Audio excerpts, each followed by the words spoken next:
In today's video, we're back with another exciting electronic learning session. Our technical expert will explain everything in detail. So, without further delay, let's begin. This is a breadboard. It is a device used to build, test, and modify electronic circuits without soldering. You can insert components such as resistors, LED, capacitors, diodes, transistors, integrated circuits, and jumper wires directly into the holes. The electrical connections are made by metal spring contacts underneath the holes. This means you can actually insert components, test the circuit, remove it, change the circuit, and test it again. That is why breadboards are extremely useful for learning electronics and prototype circuits. Now, in this, first we have the power trails. You can see this and this. These are power trails. Okay, so these are normally marked with a plus and minus sign, and it is used mainly for giving the 5 voltages. Okay, 5 volt voltage. So the first one, the topmost, you can see is used for positive power supply, or usually referred as red rail, and below it is referred to as blue rail, mainly for as grounding. However, there is an important point to remember: the marking are a guide to use for intended use. They do not magically determine the voltage. If you connect the ground into the trail marked with a plus sign, that rail become electrically ground. So always check your wiring before powering a circuit.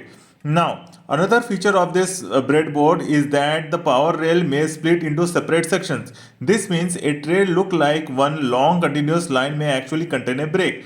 If there is a break, the holes on the one side are not electrically connected to the holes on the other side. So if you want the entire rail to carry the same supply voltage, you need to connect the two sections together using a jumper wire.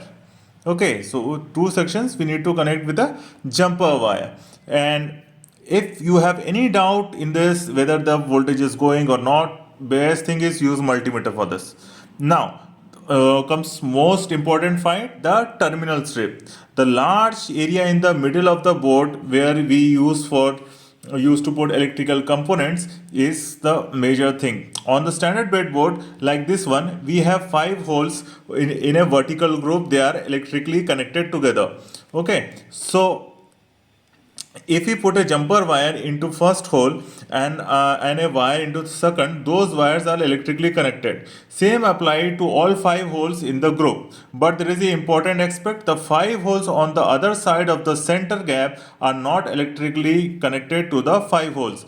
This arrangement makes it possible to connect components together very easily.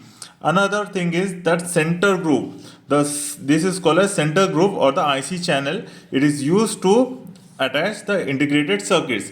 This purpose of this gap is to allow a dip style circuit to sit across the center of the breadboard. For example, we have an IC with pins on the both sides. We can place it like this.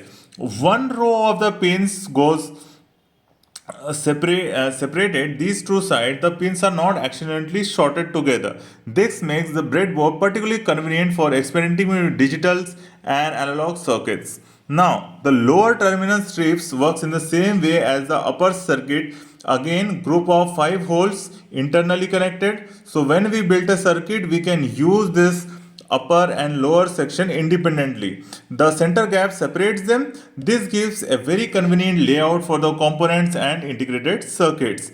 Now, the mounting or anti-slip fleet. You can see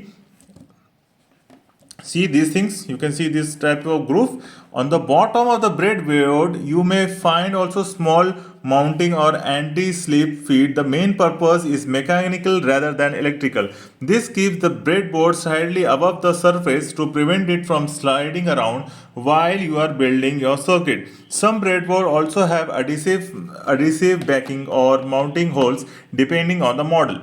Internal connections shows an here. Now let's look at what actually happened underneath the plastics. The holes on the top are connected to the metal springs underneath. The main terminals area, 5 holes from the electrical group are connected. So these 5, you can see any 5 are connected.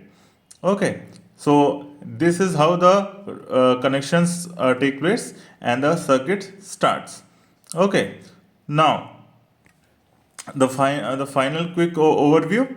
Okay, first we have seen the power trails, then we have seen the negative or the ground, then we have seen the upper terminal strip, then the lower terminal strip, then we have the polarity markings, and we have the anti-slip feet, adhesive and anti-slip feet.